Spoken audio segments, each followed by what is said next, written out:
Lions just recovered a fumble. Bits of wisdom. It's Harry Houdini, I'm pretty sure. That's when it kind of becomes Home Improvement After Dark. I guess that leaves us at the question of the week. Very good. I don't know if you noticed, Jordan, but a really cool aerial shot of the table. Reasonably funny. User review.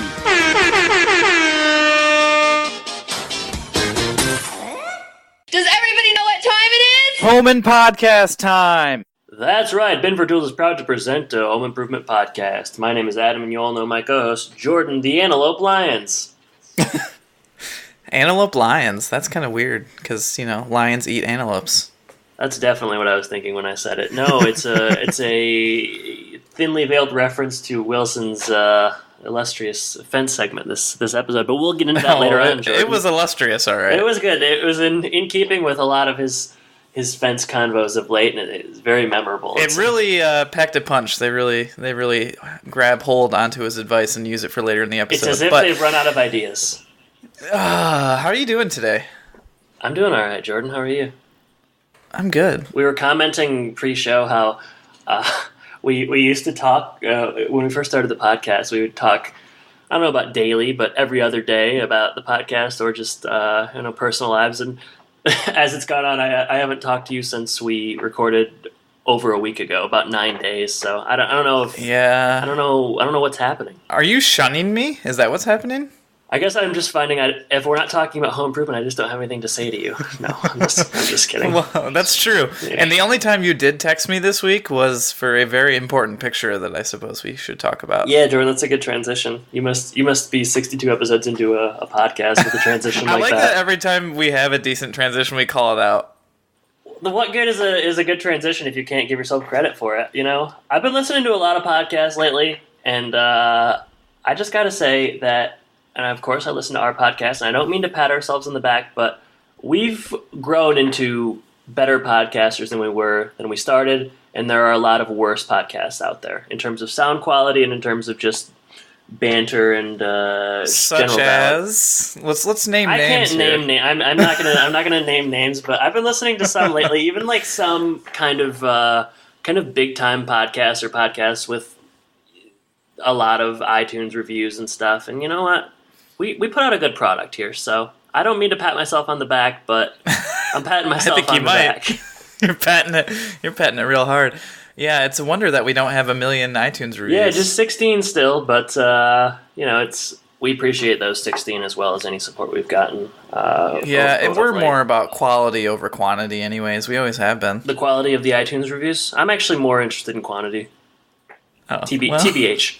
But, Jordan, I'm not here to talk about iTunes reviews, how good our podcast is, or any kind of sponsors or donations. You mentioned that I had texted you this week only once. I only text you one time per week, as a rule. And I texted you a picture. This time was no words. It was just a picture. Just a photo.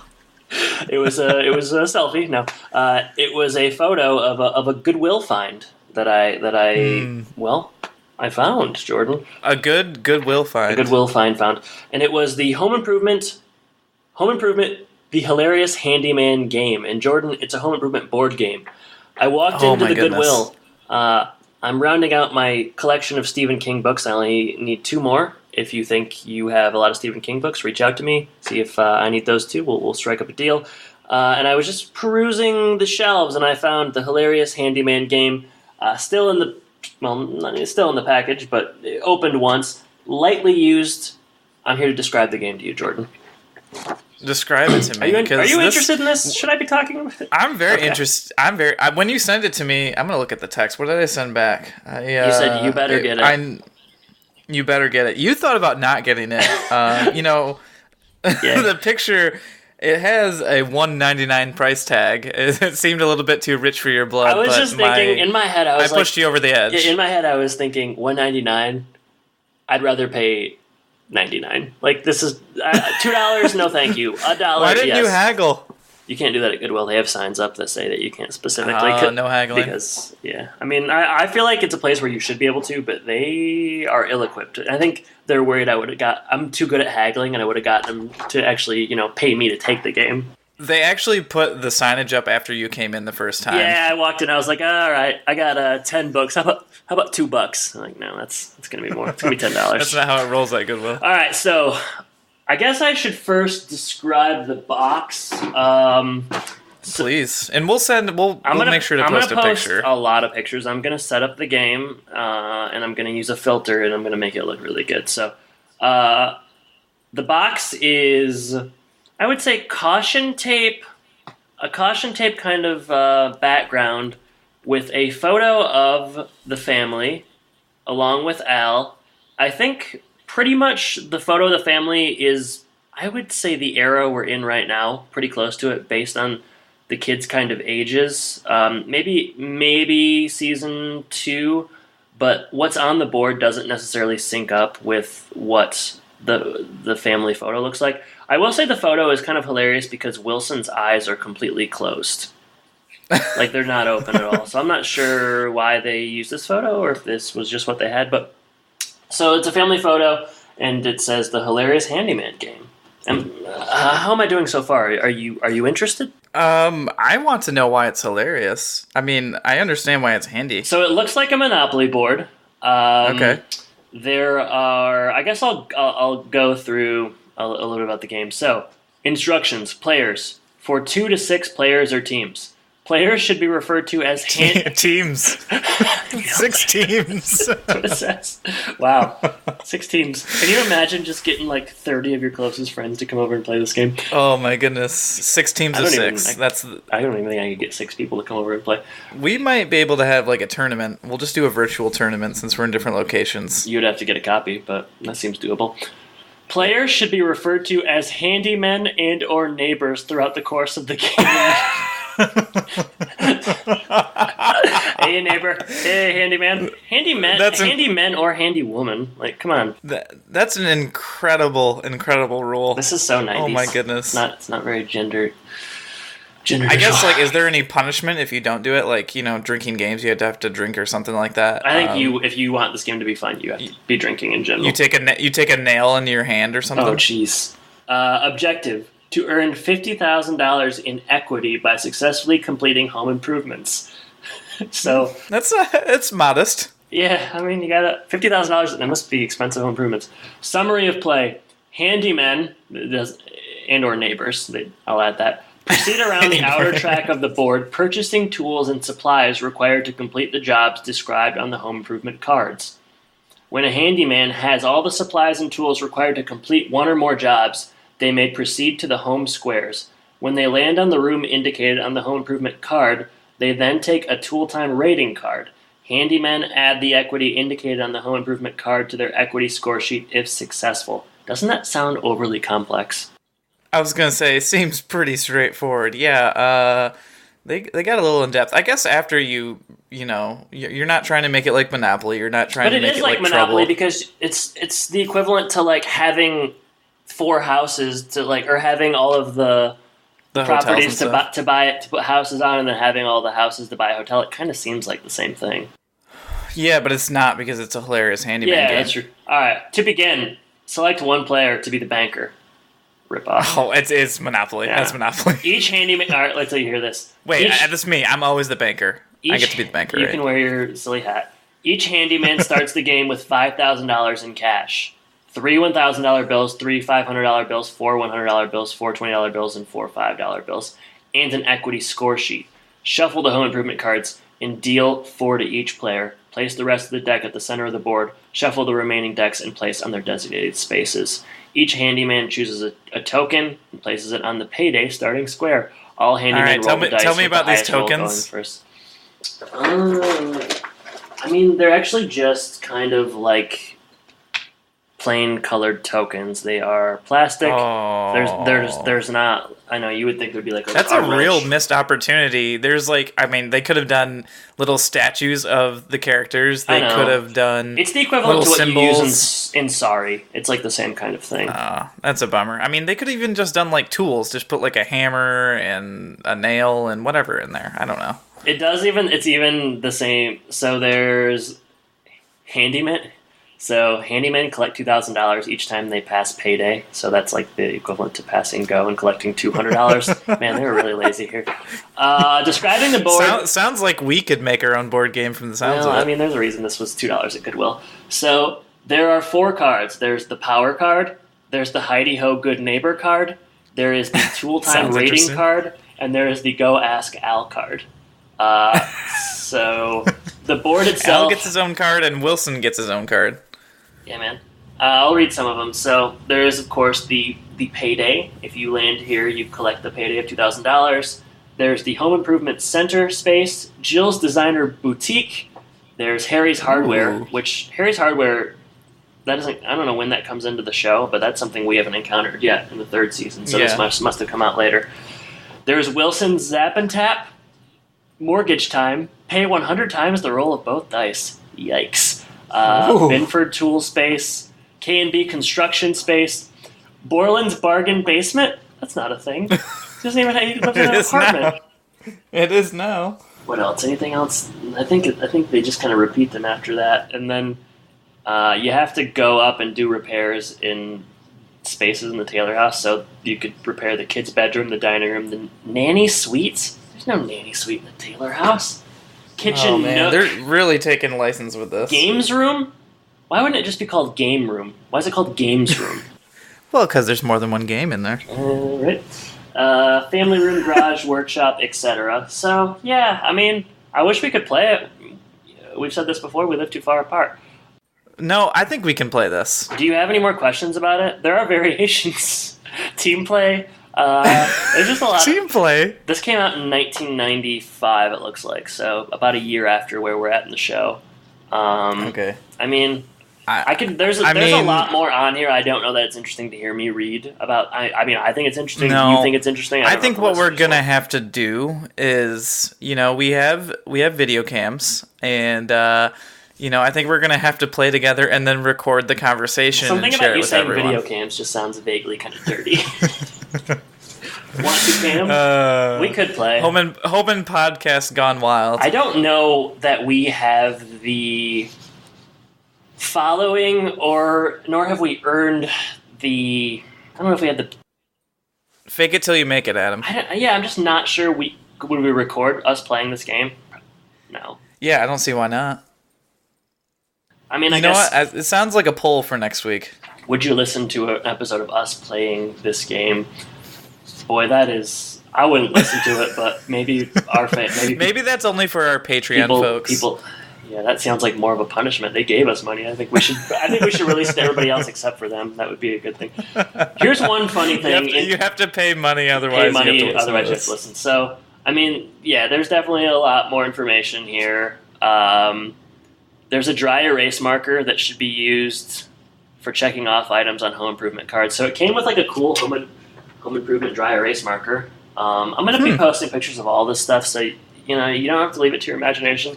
One funny thing, so the only sign of usage, other than everything being opened up, but on the score sheet, someone wrote Al Borland with the dry erase marker. That's the only thing. They just wrote the name Al Borland. But other than that, there's no sign of usage. So there you have it. Well, I'm very thankful that you found that. I'm very thankful for your description, and I'm interested to hear what people think about. Has anyone ever played this? I guess I would wonder. I would doubt it, but I would be curious. And I want to hear. To play this game, no one's going to say anything. I don't think we. You better just make a poll. I don't think we. I will, because my poll this week certainly didn't go very well, but.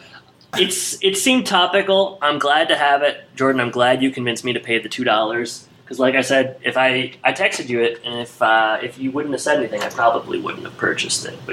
Well, I'm glad that I have such clout. You have major clout. You have more clout than claws on this show. So I'm gonna put it away as we record, and I'll post some pictures later. I get some free time today, so I'll set it up. And post some I'm pics. excited to see. Yeah, because I only got the one picture, so even you're withholding that information from me. Well, Jordan, picture didn't happen. Exactly. Let's talk. Let's leave the game in dust for now. Forget about the game until we play it, record it, and just puts us over the top, and we just kind of explode as a result. We end up on AV Club's Podmass article and transition to we start our own podcast network. Mark Maron kind of status. Yeah, people are trying to join. What are we covering this week? Instead we're going to cover right now, episode 62 is going to be Sleddin Away. Sleddin Away. Written by another duo, and this one is Rosalind Moore and Howard J. Morris. They co-wrote Blow Up, if you remember that lovely one with Jill's giant picture. That was a bad one. That was not a very good one. All right, but the Meat Man was in that one. No Meat Man in this one, but this one aired on January 5th, 1994. You sure about that? Sorry, I was looking at my alternative titles, just thinking about how great they are compared to last week. So I'm excited to move on to that. So you have 4, you said, right? I have 4 alternative titles. They're not that good. All right. Well, why don't you lead off? All right. So the title of the episode is Sleddin Away. My first one is The McGurn Return. Okay. Well, I have a McGurn one too, so I'll say that one. Crash in McGurn. That's pretty good. Hey, McGurns, eat garbage. Right, man. My second. I wish you would have said that. All right, my next one. Emergency room for 2. Aw, nice. Thank you. All right. So this one kind of works too. I forget what they called it. Is it Dead Man's Hill or Dead Man's Dead Man's Hill Curve? was in Davison. It's Dead Man's Curve on this show.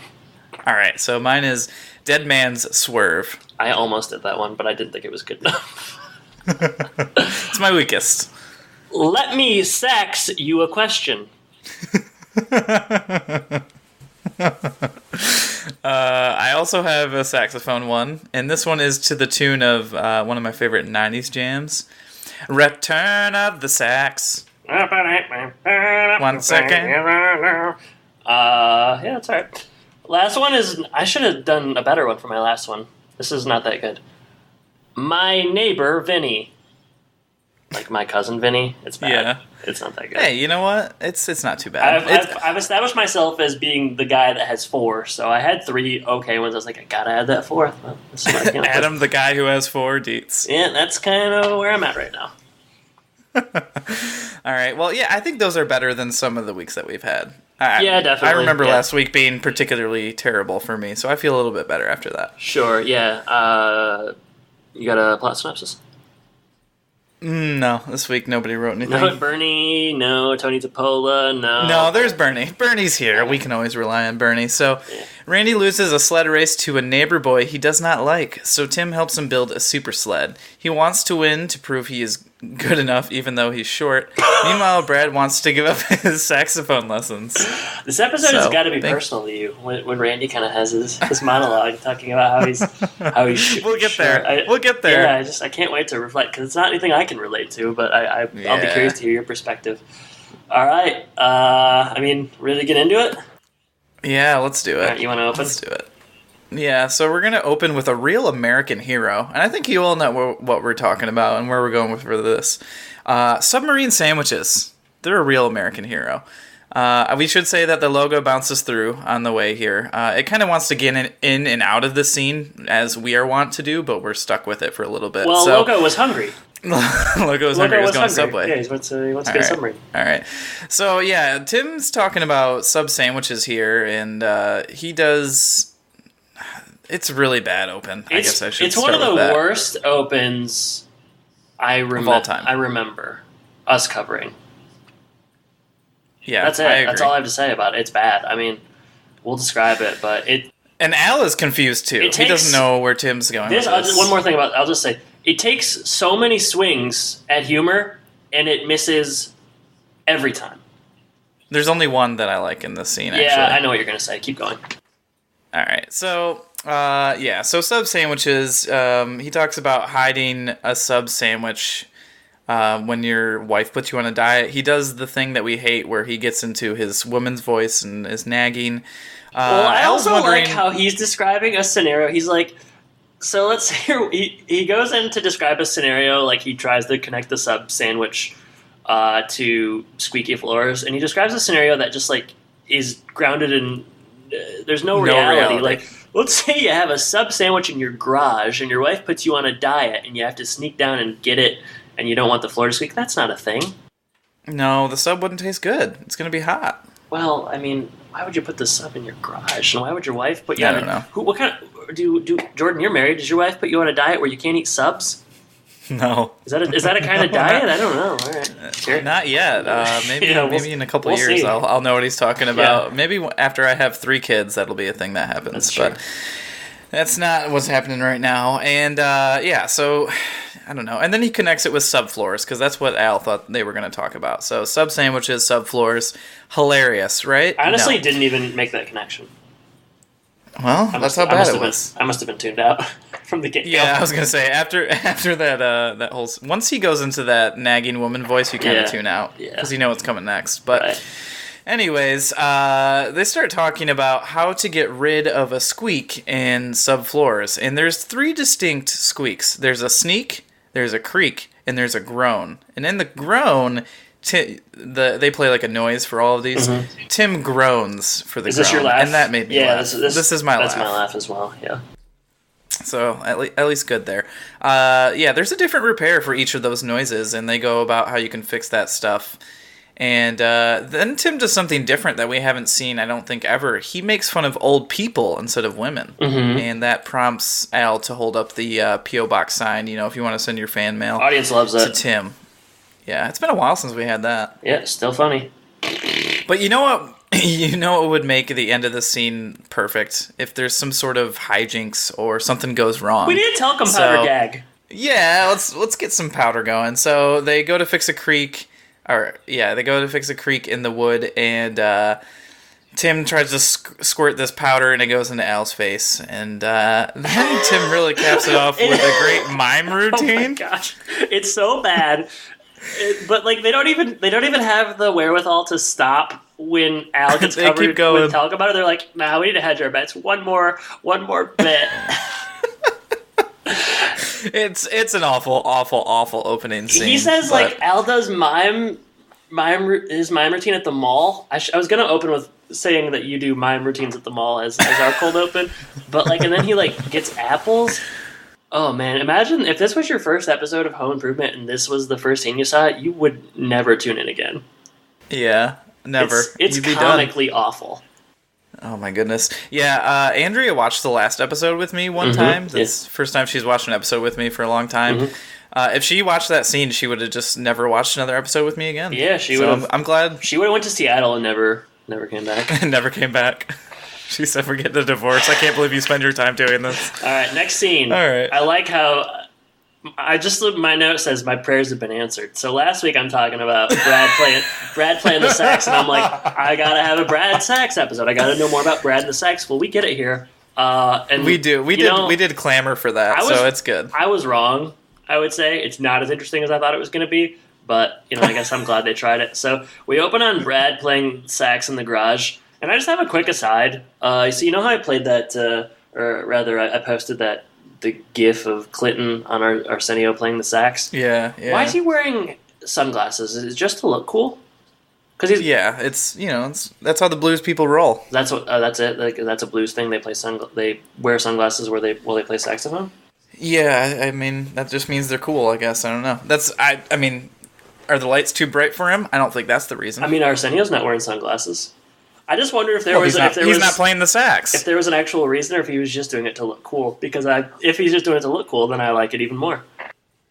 Well, he's just doing it to look cool. I like it even more. All right, so Brad's playing the sax. It is kind of funny how he's so bad that he's kind of relegated to the garage to practice. They're like, just go to the outside. Unfortunate for Tim though.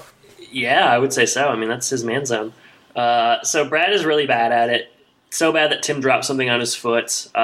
This episode has a lot of short scenes, and they move a lot of back and forth. So Brad's getting frustrated. He knows he's bad at it, but Tim says, "You got to keep at it. You can't quit already."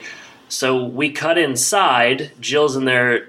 Well, she's doing something I don't know that we've ever seen her do before, Jordan. I think she's doing dishes at the sink. Is that this is definitely a new turn for her. Yeah, she's doing something in the kitchen, which... she might do laundry later, which is also something new. Yeah, I mean, I know she's working at that magazine, but we still see her generally putting away groceries, coming back home from getting groceries, or cooking, dishes, cooking, cleaning, things like that. So, there's that. But Tim walks in and he notes to her that, good news, Brad might quit. And Jill says, he just started. He shouldn't quit. We don't want him to be labeled as a quitter. And then we go back to the garage. I mean, also he begged for sax lessons. I would like to have seen that. Mom, Dad, please, I want saxophone lessons. I want the rationale. I want to wear sunglasses. I wish he was wearing sunglasses in the garage like Clinton. That'd be cool. Yeah, that would have been a lot cooler. But it's not, and so it's not very cool. And he's not very good at Mary Had a Little Lamb, so it's bad all the way around. Yeah, got that right. But back inside, Randy comes in and he's all wet. Or no, I guess this is the garage. He's coming in the garage. Randy's all wet with snow. Turns out that Paul and Vinnie McGurn put him in a snowbank. So we get the return of the McGurns. Why is Randy sledding alone? Well, twice in this episode, he just goes sledding alone. Have you ever done that? No, I guess not. But, Brad's too busy with his sax lessons, and we don't really want to take Mark. I mean, yeah, or a guy that looks like Mark. Did you pick up at the... Well, we'll talk about it at the end of this episode. It's not Mark. It's not Mark on the couch. So Randy I wouldn't even say he looks like Mark, but... It's just a kid with a magazine in front of his face. Randy... The McGurns beat Randy in a race, and then to celebrate, they threw him in a pile of snow. Randy's just getting bullied. These are monsters. Brad says he hates those guys. And then 3 times. Yeah, but okay, so he says I hate those guys, and then he says it again right away, and I thought that they just flubbed it. I thought they reused the same bit again or something, or they didn't realize that I wasn't giving the show enough credit. They're playing a long game. Yeah, they're playing a long game. I didn't realize that. I thought they were just repeating the same line. I thought, well, that's strange. Brad says he hates those guys 3 times throughout this scene, and it is supposed to be funny because Brad's a one-trick pony or some kind of a robot, and he can only repeat the same kind of dialogue throughout. At the end of the scene, he says it again, and both Randy and Tim say "we know," and they put their hand up. And simultaneously, and yeah, it's good. It's really good. It's really funny. I mean, at this moment, I thought that I was going to be on board with this episode because, essentially, what transpires is Tim kind of pushes Randy to challenge them to another race, and Tim's going to soup up his sled to take on the McGurn's new Bullet. My notes. Something like that. Bullet. I wrote Bullet Razor. I don't think that's right. Can't read my handwriting. It could be. It's a bullet type sled. So I'm thinking this is going to be cool. A plan is going to come together. They're in the garage. It's going to be an Ocean's 11 kind of thing. They're going to work on the sled together, and at the end we're going to see Randy race, and it's going to go really well. None of those things happen. We don't see the plan come together. We don't even... Spoiler, we don't get to see the race at the end. Shocking. But at this point, I'm thinking it's much too scary to have Randy do that race. I wanted to see it so bad. But at this point, I'm thinking this is going to be really, really good because I'm going to get to see a plan come together. Doesn't happen. So. No. And there's other monumental moments in this episode. Yeah. And monumental I use very loosely. Monumental, like this next scene. Well, before we get to that, Randy, in response to being thrown into a snowbank, he wants to punch the McGurns in the face. Yeah. But Brad says, don't be stupid. These are giant humans. And instead, you can use my buddy Troy, who, if you give him 25 cents, he'll punch himself in the face. That actually is kind of funny. That does kind of ring true because I feel like there would have been kids in school that you would do that. Troy, 25 cents, too. Troy will punch himself in the face for a quarter. I have a friend named Troy. Who used to listen to this? Will he punch himself? He used to listen to this podcast. I don't know if he still does or not. If he's still listening up, 60 some episodes in. But Troy, if you're still listening, hope all is well. Shout out to Troy, listener of the podcast. He does not punch. Troy, listener of the podcast, and Troy, Michigan. He won't. He will not punch himself in the face for a quarter. I've never asked, but I'm assuming he would want at least $5 or something like that. Troy, if you're listening, we'd like to know. Would you do that? Yeah, he doesn't follow us on Twitter, but I'll let you know. Lame. Well, maybe he'll text you. Yeah. So Tim says that fists do not accomplish anything, which is kind of a surprise for me. Yeah, don't we remember the karate episode? Yeah, that's he's really changed since then. But instead, Tim's response is, "Let's beat Vinny at his own game." Can I say how great of a name Vinny is? You just don't hear too many Vinnies. Paul and Vinny McGurn. So his idea is to race Vinny with Tim's improvements. to the sled. So that's where we're going with this episode. As you said, there is a monumental scene coming up. I was hoping we were going to see the sled scene at the end, and then Randy was going to do, "Hey, McGurns, eat snow." Eat snowbank. Eat shit. Yeah, no wonder they didn't send that. I wish they would have. I don't know. All right, I just want to get to this next scene, Jordan. All right, well, let's get to the next scene. You want it so bad. Just talk about it. It's really just so short.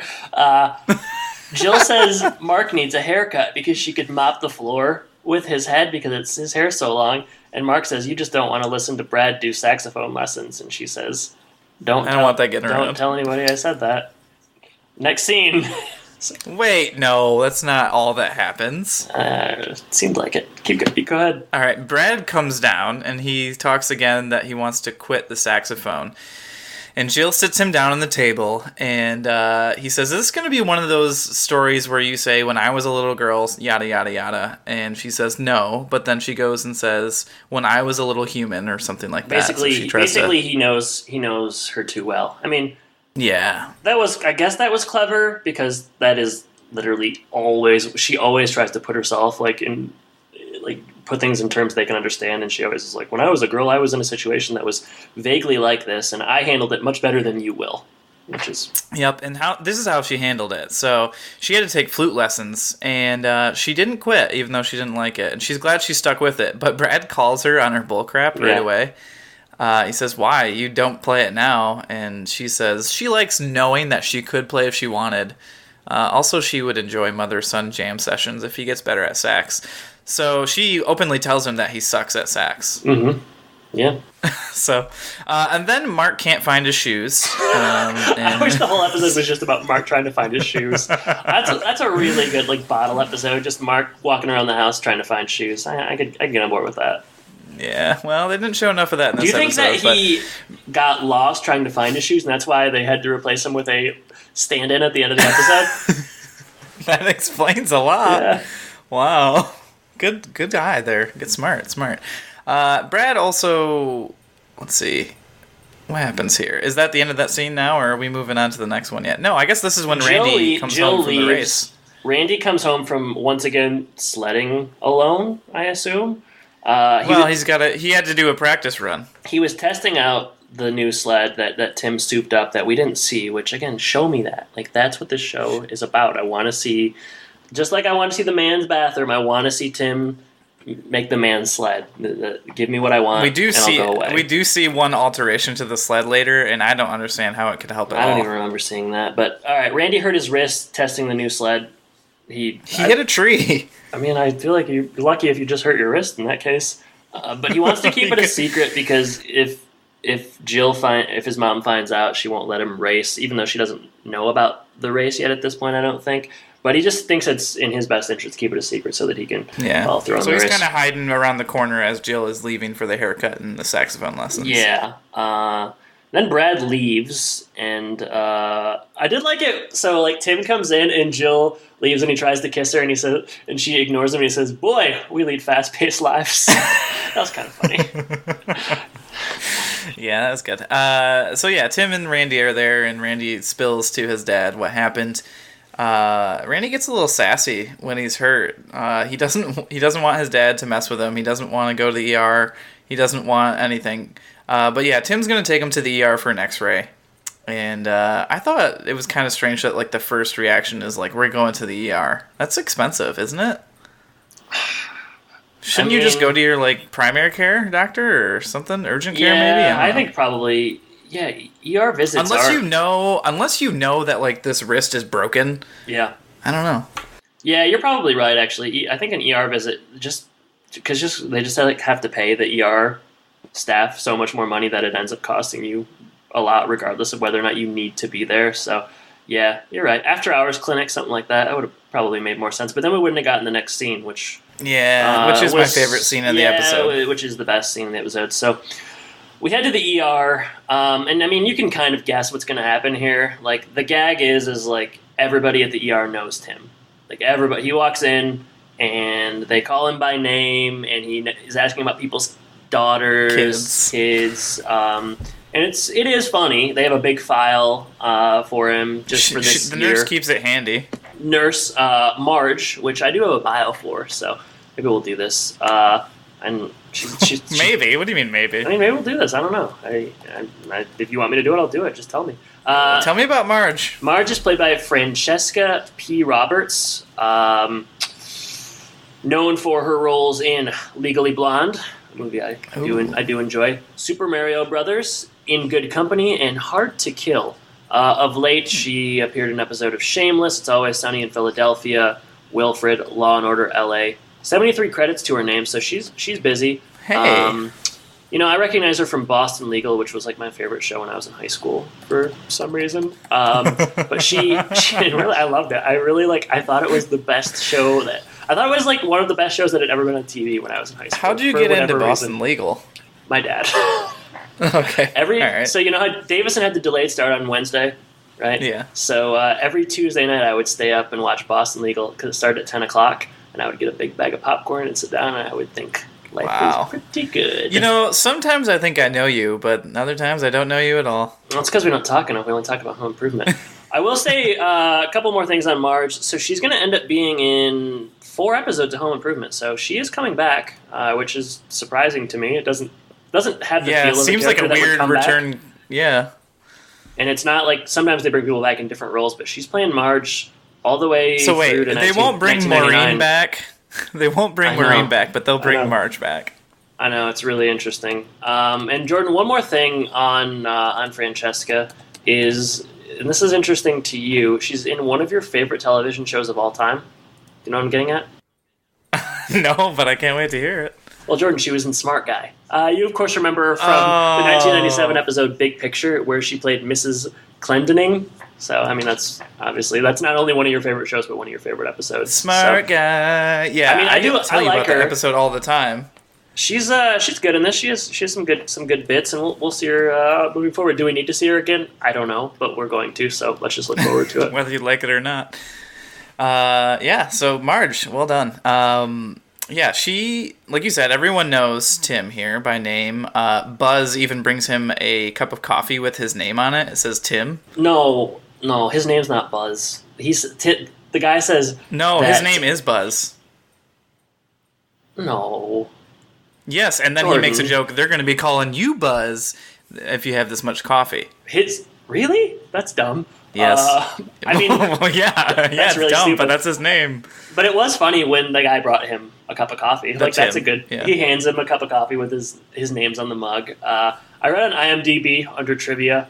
Again, this is not trivia. People on IMDb don't know what trivia means apparently, but they're like, it's more just ironic that a year later or 2 years later, Tim would be playing Buzz Lightyear in Toy Story. You ever think about that? Yeah, I saw that isn't too. Isn't that just great trivia? Yeah, you'll find that on Trivial Pursuit. Yeah, for sure. It's on one of the cards there. Yeah. Another thing I do like about this scene is Tim gets like the form to fill out in the ER, and he doesn't know anything about his son. Weight, height, he doesn't birthday, any of that important stuff. He's just. And Randy takes it all in stride, I feel like. Randy's so chill. I mean, this is why he became a heartthrob. He's just so relaxed about everything. He is. I also was thinking Tim must have really good insurance because that file is rather large. And if you didn't have a good insurance, you probably couldn't even afford that house they live in. So yeah, good on Binford for giving him some good insurance. Well, that was we know how important that is. Well, you know how important John Binford was to Tim. You remember that episode where he died? We were all of a sudden very sad. So it probably was because he had hooked him up with such good insurance over the years. I mean, he was that there. Explains he it. was there when Brad was born. Yeah, it's only because he was finalizing some insurance stuff. God, that was so stupid. I don't know. Was that worse than this episode? It's hard to say, really. All right, so Randy's nervous. What if he broke his bone? What if? Yeah, let's get through this scene. It ends with Tim. Tim says, "I'm happy that I'm here and not hurt," essentially. And then someone says, "Hey, Tool Man," and he looks back. The janitor, from the looks of it. The janitor, and he looks back, and then he hits his head/nose on the door, and guess what? Now he has to get looked at as well. Maybe next time he can be there not as a patient. Maybe not. I don't know. Maybe. We're going to see her 4 more times, so I guess that question may very well be answered. It's true. All right, just like the sax question that we are getting oriented. Let me sax you a question, Jordan. All All right, later at home, Jill asks how the visit is. I'm surprised that she's not more freaked out that they had to go to the hospital. But it's just a sprain, a couple days, and he'll be fine. Also, like we said, Jill's doing what she normally does at home. She's making dinner. Homemade pizza. Tim had an x-ray on his head, and it showed nothing. And so there's a laugh there. I didn't even catch that, man. I must have been a little You did not like that. You didn't even give this episode a chance. I feel like it's just hard when the first scene is so bad. It was really bad. I understand. And then I really do. Like I said, I was kind of invested once I found out they were going to try to build a, But then it didn't fulfill your expectations. Then that didn't happen, so I just was like, oh, not going to work. Just a classic case of unfulfilled expectations. Yeah, Jordan, classic case. That's the way it works. Yep. So Tim tries to like sneak by that he souped up his sled and whatnot, and Jill catches him, and she says that she can't believe that he did this. Which again, we've had this before. Like, she can't believe that he went and souped up something. Seriously, Jill? Yeah, I mean, I don't. It's out of character for Tim. Out of character for Tim the Toolman. For sure. Yeah. So like we said earlier, this was a practice run. The actual race is on Saturday. Yeah. And they go on to explain how Dead Man's Swerve or Curve. Dead Man's Curve. Yeah. Dead Man's Curve. They go on to talk about how men and women would react to this situation differently. Yeah, I mean, not really. There's not much else to say. They don't really do that, though, because, like, she says, this is how a woman would react to the situation. You're all stupid. Let's move on. So she just kind of wants to call everybody stupid, I feel like. Well, I think she's just saying she would ignore it. Well, you know what, though? That's not been my... Jill doesn't ignore anything. Like, the karate episode really shows that she can't ignore anything. The class reunion episode, like, she holds grudges, so, I mean... She talks a big game, but she can't walk the walk. Get off your high horse. That's what I say. Do you think that every town has a Dead Man's Hill curve? Yeah, I think so. You have to tell me, where was Dead Man's Hill? It was by where I lived. It was like kind of closer to Lapeer. You were never there? I don't think I ever went there. Oh my gosh! I was just like Jill. I was afraid of the name. Probably. Did you go sledding? Yeah, a couple times. I wasn't a big sledding fan though. Why does that not surprise me? Probably scared you, baby. I was terrified. Probably scared you too when you're a big baby. You don't watch horror movies. Can't handle sledding. Yeah, my life is just one big bubble. Bubble boy. Next scene, side yard. Brad is trying to hide his saxophone, like, outside because he's an idiot. Under a pile of wood. Like, it's just, it's really stupid. But you know what? It's really only serves to get Tim outside, and you know who's outside? Who? Well, a cat. Yes, a cat. A cat. Jasper Geppetto-Brasky. Yeah, it's a cat. I was thinking, like, this episode, if one of the cats that I have here in my studio were to purr, I could just pass it off as being the cat on the show, but they're both sleeping. Alas, they're not purring. Alas, they're not purring or meowing. So Wilson is trying to get the cat out of a tree and whose cat is it? I don't know, some neighbor. We didn't care enough to write the name down. It's a specific neighbor's cat. Wilson is like, he's up there. I worried he was going to fall. And I guess, and it's not explained, but the cat is in the tree because of the McGurn boys. So Vinny put Fluffy. Oh, Fluffy is the name of the cat. Yeah. Vinny put Fluffy up in the tree. I don't know. Yeah, or he chased Fluffy up there or whatever. But he basically, like, this is where we get what we often get, where Tim says Jill doesn't understand the meaning of a challenge. Are we not playing a clip here, by the way? I guess I should interrupt that. Yeah, I forgot.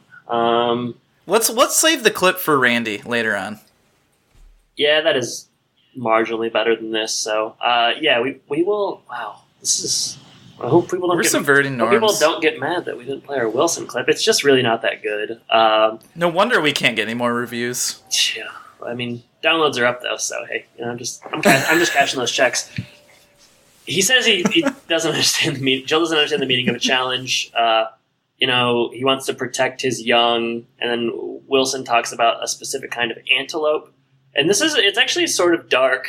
He describes a pronunciation maybe off. It's very dark. It's a saiga antelope or Sega. Yeah. Sega. Sega. Sega Dreamcast antelope. So basically, they die because all they want to do is fight each other. They run they into each other. They fight challengers from the outside by butting heads. And they're so focused on fighting. They don't end up eating, and they don't have enough meat on their bones for the winner, and they end up dying because all they want to do is fight. So basically, if Randy challenges the McGurns to a sled race, he'll die, is what Wilson's saying. He won't be able to eat. He won't be able to eat, and he'll die. So pretty dark. That's it. Very dark. Yeah, and during this dark moment, Team, how can I reach these kids? Team is singing "Home on the Range," where the deer and the antelope play. Yeah, it looks like it's really funny. Yeah, I'll tell you what else is funny. They started mowing the lawn outside, so it's gonna have to. I mean, it's either the coffee or the cats or the mowing or a moving truck. Until we get more money via Patreon, I just can't invest in a soundproofing my studio.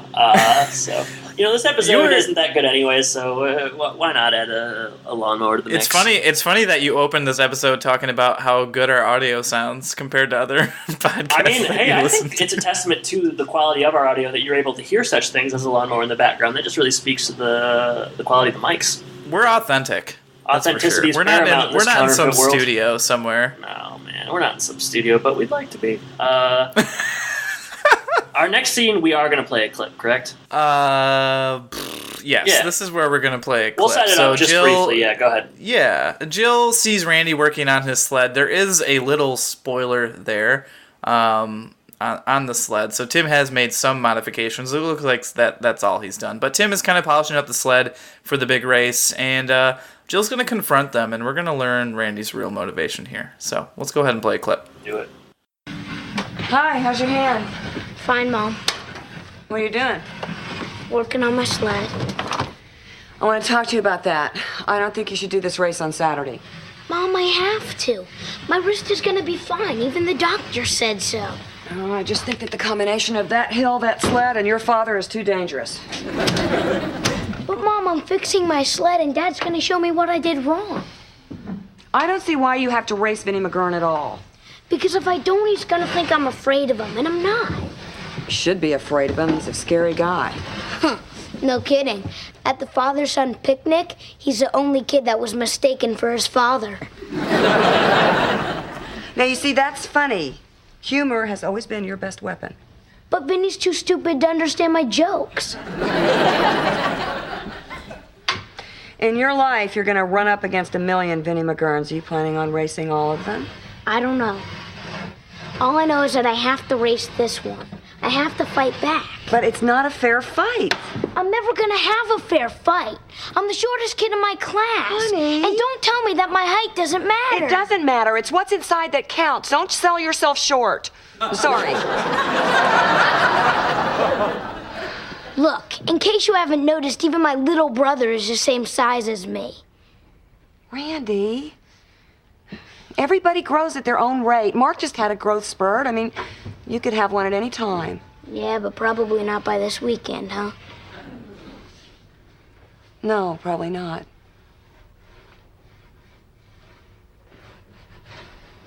I'm going to say something to you that I thought that I would never say to any of my kids. What? Kick some butt.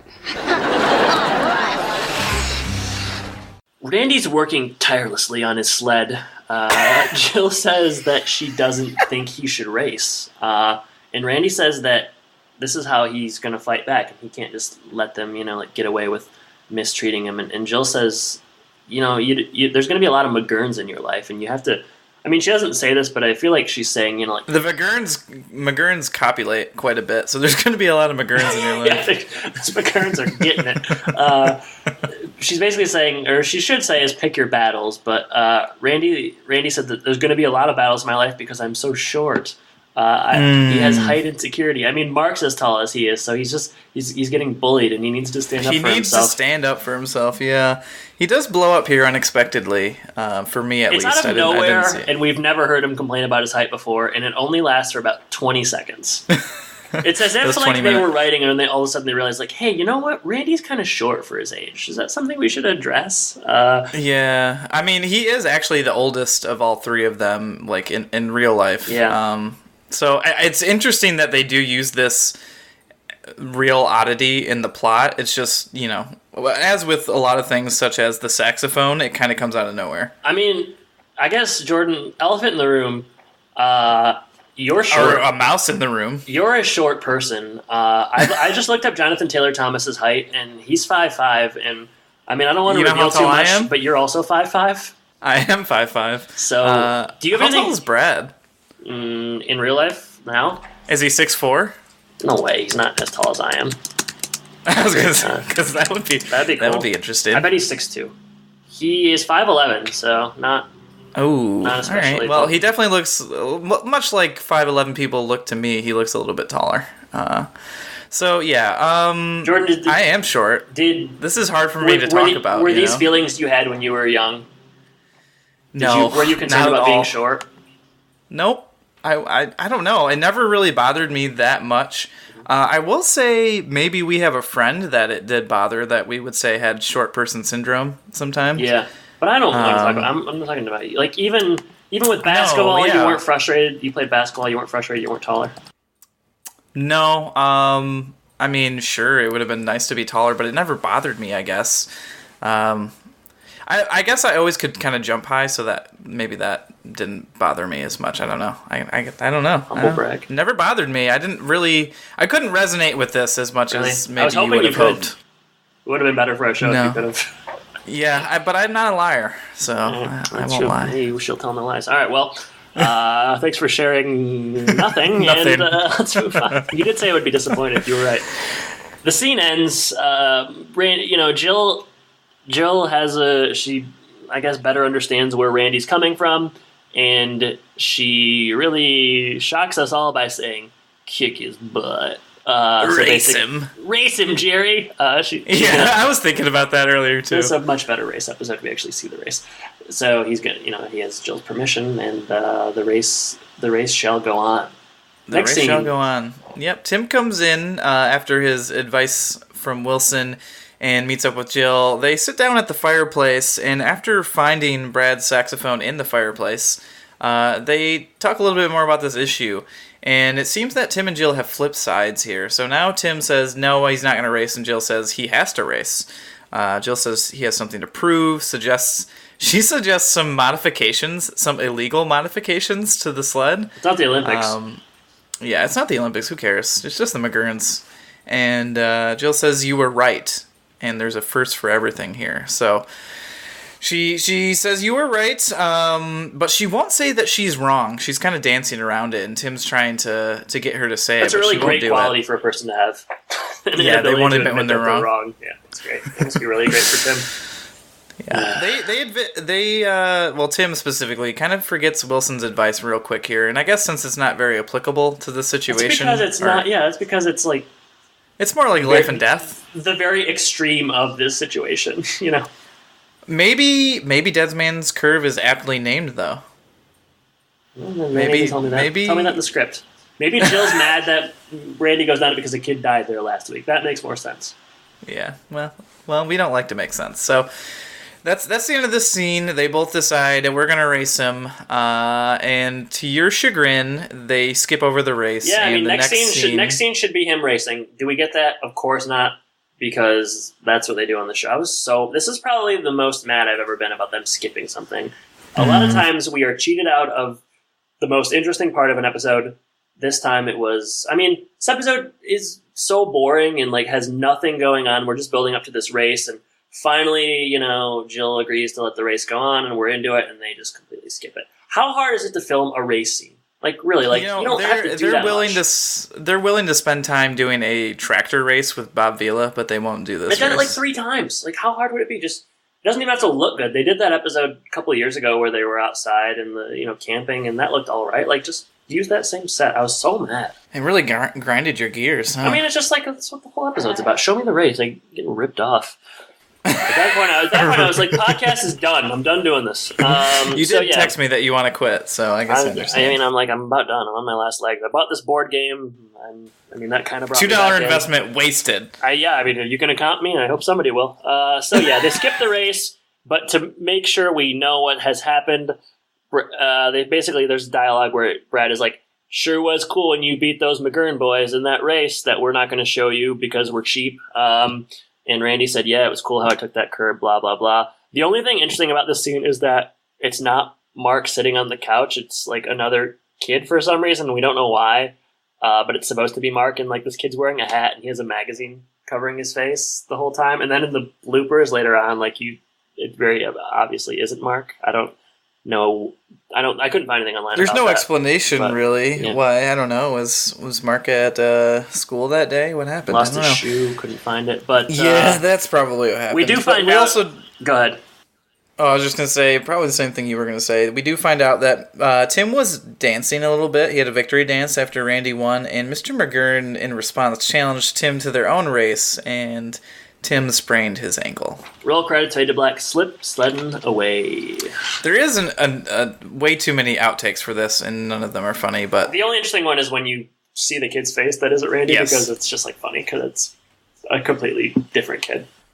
yeah, for sure. So, highs and lows. I know that you don't like this one. I guess I'll go first then. So you can, build up your anger and then unload. It's going to be short. I've complained throughout the whole episode, so I don't think I have a lot new to say. But I definitely think I did like it a little bit more than you. I remembered this one from the past. I didn't remember that Christmas one we watched last time, but I did remember this one. Highs for me, I did like Randy's passionate appeal to race using, like a real height situation. His passionate appeal. You mean racing?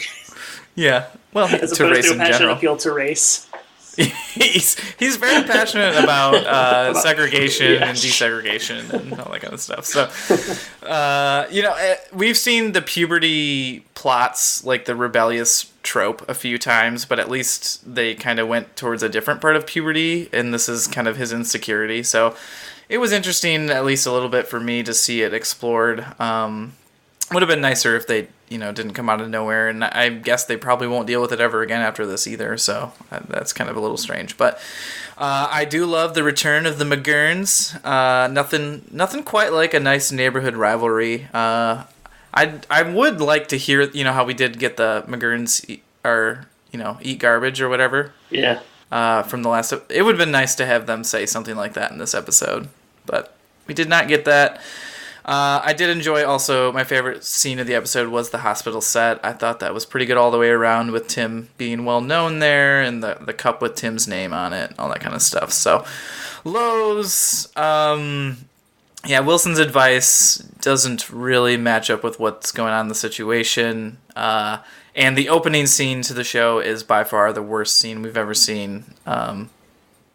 With all the sub-jokes and the subfloor and the Tim mocking, nagging women and all that kind of stuff. It's really all the things that we hate about Home Improvement. It rolled up into one little scene. So, but yeah, overall, I thought it was not as boring as you thought it was. So, let's hear it. Let's hear your thoughts. I know we've heard a lot of them. Anything new to say about how much you hate this episode? Other than you're just dead wrong on everything you just said. Highs, I liked. I too. Wait, you didn't like the return of the McGurns? Jordan, I'm getting ready to tell you. Highs, I liked the hospital scene. I thought that was funny. That's something they haven't done yet, which is something they should do. It was all around. I got most of the laughs I got in this episode came from that scene. Other highs, I guess I liked it when Tim said that we lead fast-paced, busy lives. That was a good line. The return of the McGurns, didn't really do anything. It was underwhelming for you? Yeah, I expected more. I thought Brad's saxophone would be more interesting, but that didn't really do anything for me. This episode was mostly just disappointing to me because it established some things that in theory, sound interesting. A sled race, Randy dealing with issues of height, Brad playing the saxophone, etc., but it didn't really deliver on any of them. I think, the first scene and the last scene are kind of representative of what I didn't like about this episode. The first scene is just really, really terrible, not funny, tries to be funny in 5 or 6 different ways. None of them work. It's kind of cringeworthy. And then the last scene, you're cheated out of what would have been the most interesting part of the episode and what they were building towards the whole time. So this episode bookends itself in a awful, awful way, and I did not enjoy much of it at all. All right. But I'm happy to be alive. Happy to be alive. Happy to move on to the next episode. So that's episode 62. Why don't we just rip open the mailbag? Maybe you'll enjoy the mailbag a little bit more. Yeah, well, it depends. We'll see. You've got mail. All right, so on Facebook, we had a couple of responses to our last episode, which was "'Twas the Blight Before Christmas." So we had that great scene with the boys, Mark and the other choir boys, singing Noel, and they had the little Noel on their little choir outfit. So we know what happens to Mark because we're going to be following him throughout the whole series here. But those other three boys, where do we know them from? Will we see them again? Those were questions that I didn't know the answer to. Although I did recognize one of them, but I didn't know from where. But luckily, some fans wrote in, and Angela says, I want to look first and see if I know where this is going. Okay. All right. So we'll let you take a look. All right. So the boy in the far left is from Little Rascals. Is that what it is?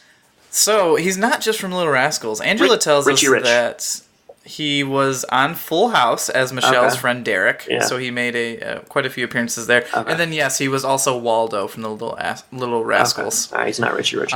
His name is Blake McEver Ewing. He's such a jerk in Little Rascals. He is. Also, Donald Trump's his dad, if I'm not mistaken, in that movie. So strike two. Strike two. All right. And then Sarah also responded that the two middle kids, the other two, will show up again in season 4. She didn't say where, so we're gonna have to keep our eyes out for that. But I like the look of the kid that's the Ian Leon. He looks like a bulldog. He's kind of a humorous looking kid. Maybe there will be like a football episode, and he's a lineman doing that. I don't know. We'll see.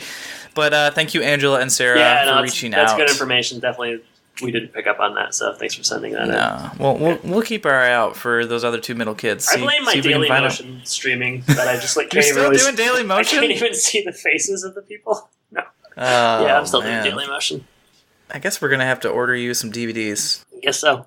Maybe season 4. We'll try it. But we'll see when we're halfway there. So yeah, if you want to reach out, let's move over to Sean's social media corner. If you want to reach out like Angela and Sarah, you can do so. They did so on Facebook.com/Home Impodcast, our website, thehomeimpodcast.com. You can go to Twitter. We're at Home Impodcast. If you'd like to support the show, you can do so in a variety of ways, including leaving us a review on iTunes. We're stuck at 16. I think we can get up to 20. I don't see why not. It takes 2 seconds. You can find a link on our blog and any of our posts, and that's a great way for other people to find us. Share us with your friends. I mean, people are always talking about home improvement, so just share us with your friends. That viral word of mouth marketing, or just face to face, just like, hey, you guys heard about this Home Improvement podcast? They're just really doing their thing. Episode 62, and it's really just really like, just next time you get together with them, just be like, hey, let's just listen to this episode real quick. I don't work in an office, but I imagine there's a lot of water cooler talk. That's what society's led me to believe. So let's say you're hanging out at the office water cooler. When you're going on podcast plug. When you're going on a long trip with some friends or a significant other, just turn on an episode of Home Impodcast. You won't regret it. And if you do, don't leave a review. And then you can also support us, monetarily. You can get great episodes like the Jungle to Jungle episode that we recorded. Apparently, the board game episode that we're going to record, you can get that there. Go to patreon.com/HomeImpodcast to do so. So, Adam, Jordan, you got any Twitter news? I have some Twitter news. I'm just thinking about this board game episode that we may or may not do, and whether or not that's going to work or something I want to spend my time on. Poll this week: best Christmas episode we've covered. I broke the number one rule of polls in that I made it kind of specific to home improvement, as opposed to just making it about things everybody can vote for, i.e. favorite Thanksgiving dish, things like that. But as a result, we only got 8 votes this week. But it's just seemed like a topical thing. So best Christmas episode we've covered. 0% said not for me. None of them. 13% said good to know. That's a good thing. Yeah. Season 1, you'll better watch out. 38% said season 2, I'm scheming of a white Christmas. 50% said season 3, 'twas the blight before Christmas. So I would tend to agree. I think that this last one was the best one we've covered. But you don't think it was recency bias? I'm not at liberty to say. Mm. I mean, I don't know. I guess like people voting in that poll would have a firm grasp of the episodes and probably knowledge of them. So I'm gonna take it at its face value and say that. I'm just happy that none of them chose that last choice that you had in there. I know. Usually they do. We also got a tweet from at TrueBrandon32. He says, "I'd like to nominate the Mariah Carey and NSYNC Christmas songs as the worst Christmas songs. What would those be? Good nominations. They're definitely up there. Are they bad? Is it the Mariah Carey? The weird thing is, I don't want a lot for Christmas. Is that Mariah Carey? Yeah, I mean, the Mariah Carey one Christmas? Is no. Well, the Mariah Carey one is like perennially on like one of the top ones for some reason. Is that All I Want for Christmas Is You? I believe so. Well, you're commenting on it, so you don't know. You're saying he's right. You can cut this. Well, I just know the one by her. Yeah, All I Want for Christmas Is You. That's what it was. All right. That's what one I like. was. I like That's that like one. always on that list. You don't like that one? Yeah, it's okay. Well, True Brandon 32, not for him. We also got at Kig Tweets. She actually loves the song that you didn't like, the Christmas song. Does she they say know why? It's Christmas? I mean, she doesn't say on Twitter. I could personally ask her and find out. Oh, do you know her personally? We share many a thing, including a home. So I could reach out and find out, but she doesn't say. And she said that the "Buy These Shoes" Christmas song is the saddest song ever. So yeah. It is very sad. Thanks for reaching out, everybody on Twitter. There's a couple more, but it's weird I'll that skip Kig them. Tweets often backs you. Not that weird to me. You should have your wife get on Twitter and she can support you as well. Yeah, she doesn't like to do that. She likes to leave me for Seattle instead. Yeah, so well, that's the way it goes. You win some, you lose some. You want to transition out of here? Other?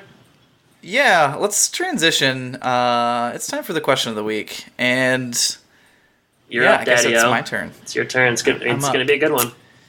It's going to be a good one. Randy gets hurt. He sprains his wrist, and he has to get a cast, go to the ER in this one. And I was wondering, I don't even know if I know this about you. What's the worst that you've ever been injured? I've been pretty fortunate, I would say, in my life. You haven't broken a bone, right? I have broken a bone, Jordan. In fifth grade, have? in fifth grade, I broke my right arm during a youth football scrimmage. Yeah, it was a weeknight. Playing D end? No, I didn't play defense until high school. I think I was probably just like playing like guard. No, I was playing center. I played center in youth football. And I broke it. Yeah, just playing. It was a scrimmage, which was frustrating, but it hurt really bad. And I think people. And the team really suffered. The team suffered. I mean, they just couldn't get a young man to snap the football, so that made it tough to run any offensive plays. They just had to go defense the rest of the year. I remember, I did it, and I was, screaming. And, I mean, I think I was probably kind of a baby when I was younger, but, adults came out to the center of the field, and they were, kind of convinced that I hadn't actually heard it. And, people kind of were thinking, get up, what are you doing? I at least this is the vision I have in my head. They just didn't buy that I'd actually heard it. But I had broken it, so I went out to the, I guess it was probably the ER or some kind of a clinic afterwards, and it was broken, and it was kind of a drag. But I remember I got to leave for lunch early, and friend of the podcast, friend of ours, Kyle Mans, would leave early for lunch with me. He would carry my books, and we would get in that lunch line early. So I was pretty pleased about that. Overall. There were some positives. Yeah. Yeah, I mean, I missed that whole season of youth football, but. Yeah, did you feel justified? Did you go to those adults and be like, "See, I broke my arm"? I remember just in the moment being kind of mad. Why do you think why do you think I'm on the ground screaming, crying in front of 30 or 40 people if I'm not hurt? Yeah, I mean, I did. I don't know that I felt that way then, but I feel that way now. Wow. All right. And I'm glad a dark turn of events, but one of the adults that I remember saying that passed away a few years later, so I guess I should move past it. But yeah, it's hard to hold on to those things. Sorry to have brought that up. Jeez, this is what happens when I ask the question of the week. It was deemed topical. What about you, Jordan? Yeah, I've never broken a bone. Been lucky in that sense, but you've also never made me mad, so I guess that's why. And even if I do, we're so far apart now that you're not going to travel down here and really make me pay for it. That's true. You have been lucky. What's the worst injury you've had then? Yeah, I would say probably the worst injury that I've ever had. I've got a bad back, but the thing that I remember being like the weirdest thing that happened to me is 1 year in high school during like a summer school basketball league. There was a fast break and I was on defense, and I went to go up and block whoever it was, and it was in like a really bad gym in Flint, like a gym where the back stop was like all brick, and it was right next to the hoop. Under like, the hoop. Yeah, there wasn't even like padding on it. So I got hit, and I went back and I hit the back of my head, and I was knocked out completely. I woke up and somehow I was in my dad's arms on the ground. How old were you? It was probably freshman or sophomore summer. I guess maybe freshman summer. That sounds right. So I had a concussion. And so I was adamant that I was okay after this, so I got up and I started walking over to the bench, and I remember like my left foot was working fine, but my right foot was just dragging, and so like I had to manually pick it up with my arms and like walk back to the bench. I wanted to go back in later in that game. The coach wouldn't let me, unfortunately, but it was important summer ball. You just wanted to. Well, yeah, I wanted to impress the coach, and it was school. It wasn't the cage, right? So, yeah. But yeah, that was the only concussion I've had. It's good. It's good you only had one concussion. I didn't play football, so I guess I avoided most of that. Well, I guess hopefully your luck continues, Jordan. You never experienced the pain of breaking an arm that I had to weather when I was 11. The pain of Adam. Getting Adam angry at you. Yeah, that would also be painful as well. In closing here, we want to take a shot at what next week's episode, Dream On, is going to be about. Yeah, we do. I'm going to let you go first. You said you have one sentence, so let's keep it short and sweet for you. Dream On. Tim, for whatever reason, thinks again about having Tool Time become nationally syndicated and wants to move to a large city seeking fame and fortune, and it puts a real strain on the familial ties at home. Okay. Considerably more logical than the majority of my guesses. And more of the actual episodes, so that's how we know it's not going to happen. For sure. Mine is based more around Mark, so he finds his as shoes. mine end up being, he finds his shoes. He learns how to tie them. Mark is cast in a school play under an important role, but as the play draws near, he keeps having recurring nightmares that he's going to ruin the show, and because of this, he gets stage fright. This is an opportunity for Tim to bond with his son, because I'm going to say that Tim had, and this is probably not true, he had some sort of stage fright fear when he was starting Tool Time, so it's a bonding moment. They share some tips, and we'll see how it goes. I mean, I'd rather see yours than mine. Just anything with Mark in the forefront, I'm into. Yeah, we just don't get enough of that. That's besides karate, when's the last episode that we've had? I hope it's actually Mark and not this Mark double that they're using. Fake Mark. Yeah, I mean, people talk about disappointing. Like fake news gets a lot of talk, but I think fake Mark is just as big of a problem. Yeah, it's plagued us a lot more than fake news, if you ask me. And on that note, this has been Sleddin Away. Jordan, thank you for joining me, and listeners, I guess I should say take care. Yeah, take care, everybody.